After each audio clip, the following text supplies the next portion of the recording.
आज या ठिकाणी उपस्थित असलेले सर्व निमंत्रित महानुभाव आणि उपस्थित सर्व भगिनी आणि बंधूंनो, आपल्या सर्वांना आणि जगभरातील भारतीयांना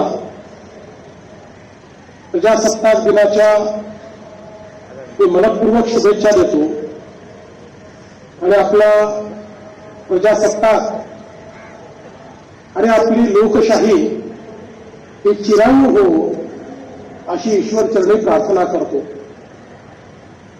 आपल्या सर्वांनाच कल्पना आहे की 26 जानेवारी 1950 रोजी आपण भारताचं संविधान हे अंगीकारून ते अधिनियमित केलं आणि त्यातून एक लोकशाही प्रधान अशा प्रकारचा प्रजासत्ताक आपण निर्मित केला। भारताचं संविधान तयार करताना संविधान समितीच्या मसुदा समितीचे अध्यक्ष आणि संविधानकार भारतरत्न डॉक्टर बाबासाहेब आंबेडकर आणि या संविधान समितीच्या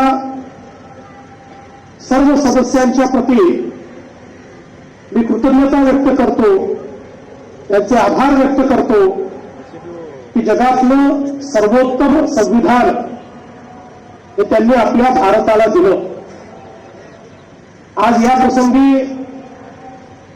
भारतीय स्वातंत्र्याकरता देखील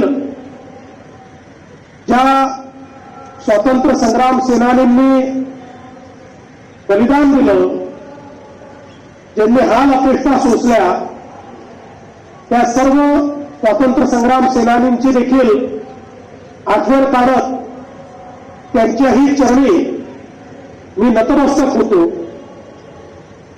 आपल्या सर्वांनाच कल्पना आहे की आज आपला देश अतिशय वेगाने प्रगती करतोय।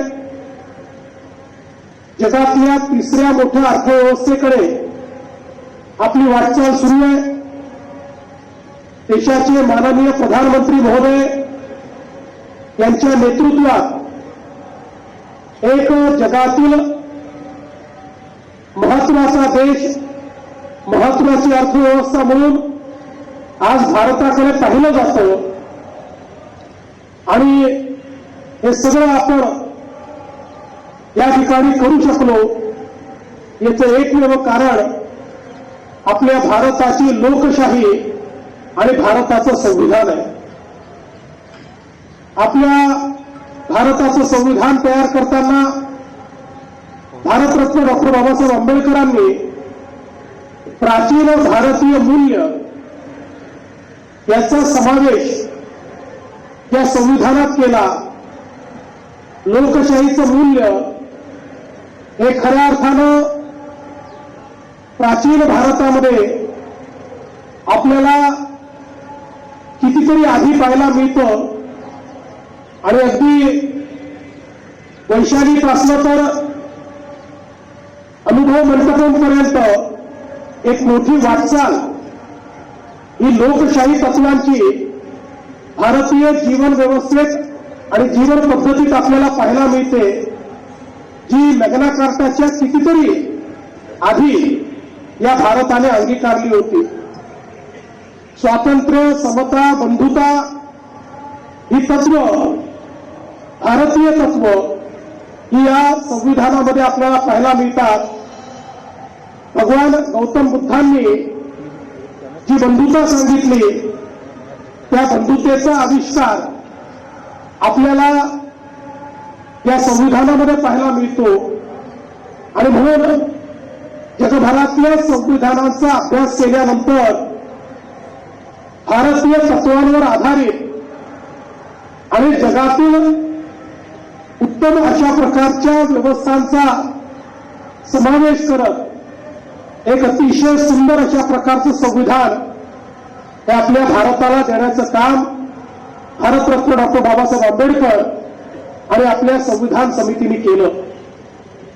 आज याच संविधानाच्या अंतर्गत काम करत असताना आपला महाराष्ट्र जी संतांची भूमी आहे, जी वीरांची भूमी आहे, छत्रपती शिवरायांनी ज्या भूमीला स्वाभिमान शिकवला, त्या भूमीमध्ये आज आपण पाहतोय की देशाच्या विकासाचं इंजिन म्हणून आपला महाराष्ट्र अतिशय चांगल्या पद्धतीनं काम करतोय.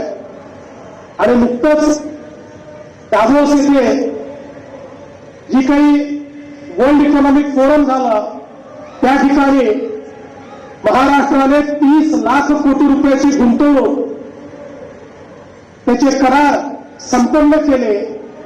आणि महाराष्ट्र थांबणार नाही, तो पुढेच जात राहील अशा पद्धतीनं महाराष्ट्राची वाटचाल अधोरेखित केली. या गुंतवणुकीचा सगळ्यात महत्वाचा जर काही परिणाम असेल तर महाराष्ट्राच्या सर्व भागांमध्ये आज गुंतवणूक येते.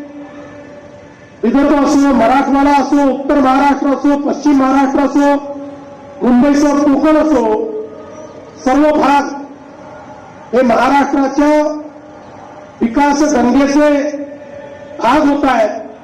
आणि मोठ्या प्रमाणात सर्व भागांमध्ये रोजगार निर्मितीचं काम हे सरकारच्या माध्यमातून सुरू आहे. महाराष्ट्रामधला आमचा शेतकरी सुखावला पाहिजे या दृष्टीनं देखील महाराष्ट्र सरकारने सातत्याने भूमिका घेतली. आणि ज्या ज्यावेळी शेतकरी अडचणीत आला त्या त्यावेळी शेतकऱ्यांना भरघोस मदत करण्याचं काम देखील महाराष्ट्र शासनाच्या वतीनं झालं. आणि आता पुढच्या टप्प्यामध्ये दुष्काळमुक्त महाराष्ट्राकडे वाटचाल करत नदी जोड प्रकल्पाच्या माध्यमातून महाराष्ट्राच्या कानाकोपऱ्यामध्ये पाणी पोचवून शेतकऱ्यांना सुजलाम सुफलाम करण्याचा प्रयत्न हा आपल्या शासनाच्या माध्यमातून केला जाणार आहे. पायाभूत सुविधांच्या बाबतीत महाराष्ट्र नवनवीन विक्रम करताना आपल्याला पाहायला मिळतोय. मुंबईतलं MMR रिजन मधलं इन्फ्रास्ट्रक्चर असो की समृद्धी महामार्ग किंवा होऊ घातलेला शक्तीपीठ महामार्ग असो, प्रत्येक पायाभूत सुविधेचा प्रकल्प हा नवीन विक्रम स्थापित करणारा अशा प्रकारचा प्रकल्प आहे. एकीकडे पायाभूत सेवा सुविधांसोबतच समाजातले जे वंचित घटक आहेत, अनुसूचित जातीचे, अनुसूचित जमातीचे, यांच्याकरता देखील विशेष योजना तयार करून विकासाच्या मुख्य धारेमध्ये त्यांना आणण्याचं काम हे शासनाच्या वतीनं सातत्याने सुरू आहे. ग्रामीण भागामध्ये प्रधानमंत्री आवास योजनेच्या माध्यमातून 30 लाख घरं बांधकाम सुरू आहे. आणि हा देखील एक नवीन विक्रम या ठिकाणी आपण प्रस्थापित केला आहे.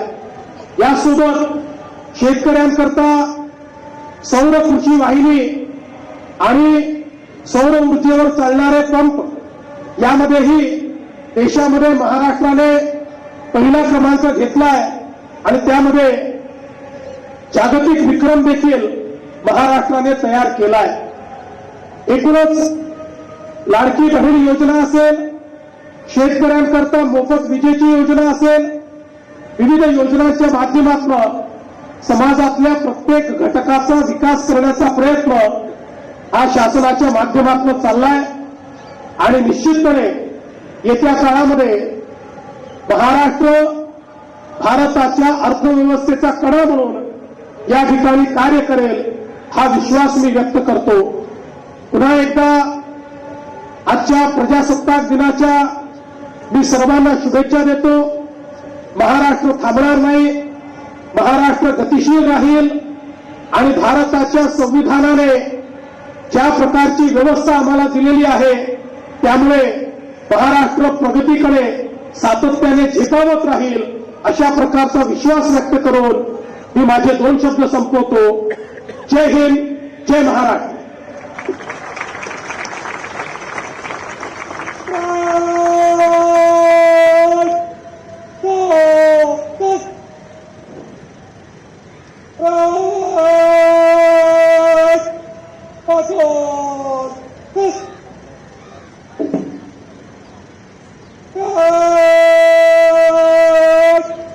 कंपनियों का कॉलम में 22 साल में अंत तक देगी. देश के कॉलम में आगे चलेगी.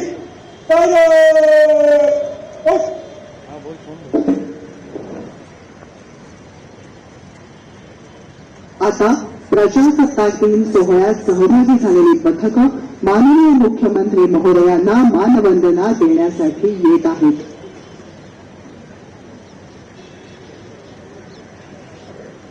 समारंभाचे आयोजक सामान्य प्रशासन विभाग, राजशिष्टाचार मंत्रालय, महाराष्ट्र राज्य, मुंबई.